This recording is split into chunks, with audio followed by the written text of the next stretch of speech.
హే thinkers. Friends, ఒక accident, ఒక love story, ఒక ఎంగేజ్మెంట్ అండ్ ఒక ట్రెక్కింగ్ ట్రిప్, వీటన్నిటికీ కామన్ పాయింట్ ఏంటి? అది డెత్ అని అనుకున్నారు, కానీ ఆ డెత్ యాక్సిడెంట్ కాదని పోలీసులు చెప్పినప్పుడు ఇండియా మొత్తం షాక్ అయింది. ఇమాజిన్ చేయండి, మీ వెడ్డింగ్కి ఇంకా కొన్ని మంత్స్ మాత్రమే ఉన్నాయి.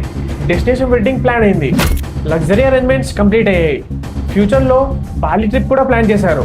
కానీ మీ ఫ్యూచర్ గురించి ఆలోచిస్తున్న సేమ్ టైంలో ఎవరో మీ డెత్ని ప్లాన్ చేస్తుంటే ఇది సినిమా స్టోరీ కాదు, ఇది పూణే లోహాగఢ్ ఫోర్ట్లో జరిగిన కేసు. కేతన్ అగర్వాల్ 26 years, ఒక young successful business man. Engagement already అయింది, వెడ్డింగ్ కోసం లగ్జరీ ప్యాలెస్ బుక్ చేశారు. లక్షలు కాదు, కోట్ల రూపాయల అరేంజ్మెంట్. అవుట్ సైడ్ నుంచి చూస్తే డ్రీమ్ లైఫ్. కానీ పోలీస్ ఇన్వెస్టిగేషన్ ప్రకారం ఆ డ్రీమ్ లైఫ్ వెనుక ఇంకో రిలేషన్షిప్ స్టోరీ నడుస్తుంది.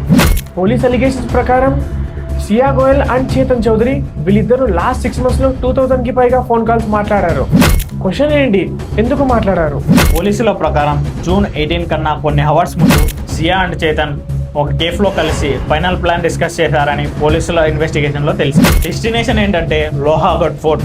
ఇదే కనుక ట్రూ అయితే యాక్సిడెంట్ కాదు, ప్రిపరేషన్. ఫ్రెండ్స్, ఈ కేసులో మోస్ట్ ఇంట్రెస్టింగ్ డీటెయిల్ ఏంటో తెలుసా? పోలీసుల ప్రకారం సియాకి అండ్ చేతన్కి ఒక సీక్రెట్ సిగ్నల్ ఉంది. అదేంటంటే కేతన్ కొండ చివర నిల్చున్నప్పుడు సియా సింపుల్గా కింద కూర్చుంది. పోలీస్ అలిగేషన్స్ ప్రకారం అదే సిగ్నల్. ఆ సిగ్నల్ వచ్చిన వెంటనే చేతన్ వెనుక నుంచి అప్రోచ్ అయ్యాడని ఇన్వెస్టిగేటర్స్ చెప్తున్నారు.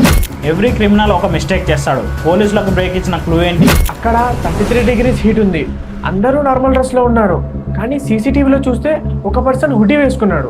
పోలీసులకు అది కొంచెం సస్పిషియస్గా అనిపించింది. అదే ఇన్వెస్టిగేషన్ డైరెక్షన్ని చేంజ్ చేసిందని అఫీషియల్స్ చెప్తున్నారు. ఇన్వెస్టిగేషన్లో ఇంకోటి ట్విస్ట్, వెడ్డింగ్ ముందు Bali trip plan. Police allegations ప్రకారం ఆ ట్రిప్కి వెళ్లకుండా కేతన్ పాస్పోర్ట్ని చింపేసిందని ఇన్వెస్టిగేటర్స్ క్లెయిమ్ చేస్తున్నారు. అప్పుడే రిలేషన్షిప్లో ప్రాబ్లమ్స్ ఉన్నాయా అని పోలీస్ డిపార్ట్మెంట్ ఇంకో యాంగిల్లో కూడా ఇన్వెస్టిగేట్ చేస్తున్నారు. ఈ కేసు ఇప్పుడు మహారాష్ట్ర గవర్నమెంట్ లెవెల్కి వెళ్ళింది.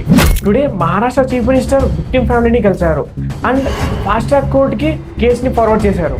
సీనియర్ అడ్వకేట్ ఉజ్వల్ అనే వ్యక్తిని స్పెషల్ పీపీగా అపాయింట్ చేశారు. దీనికి అర్థం ఏంటంటే ఇన్వెస్టిగేషన్ ఫాస్ట్గా కంప్లీట్ చేసి కోర్టులో ఎవిడెన్స్ ప్రజెంట్ చేయాలని గవర్నమెంట్ టార్గెట్. ఫ్రెండ్స్, ఈ స్క్రిప్ట్లో చెప్పిన కాన్స్పిరసీ డీటెయిల్స్ అన్ని పోలీస్ అలిగేషన్స్ మాత్రమే. సో ఫైనల్ ట్రూత్ ఏంటంటే కోర్ట్ ఎవిడెన్స్ బట్టి డిసైడ్ చేస్తుంది. కానీ ఒక్క క్వశ్చన్కి మాత్రం ఇప్పుడే ఆన్సర్ చేయొచ్చు. లైఫ్లో బిగ్గెస్ట్ డేంజర్ అన్నోన్ పర్సనా లేదా బ్లైండ్గా ట్రస్ట్ చేసే పర్సనా? వీడియో నచ్చితే లైక్ చేయండి, మీ ఒపీనియన్ని కామెంట్లో షేర్ చేయండి. ఇంకా ఇలాంటి real stories and hidden facts మరియు డిఫరెంట్ పర్స్పెక్టివ్ కోసం ట్రూత్ టాక్స్ని సబ్స్క్రైబ్ చేయండి. Until then, think and decide.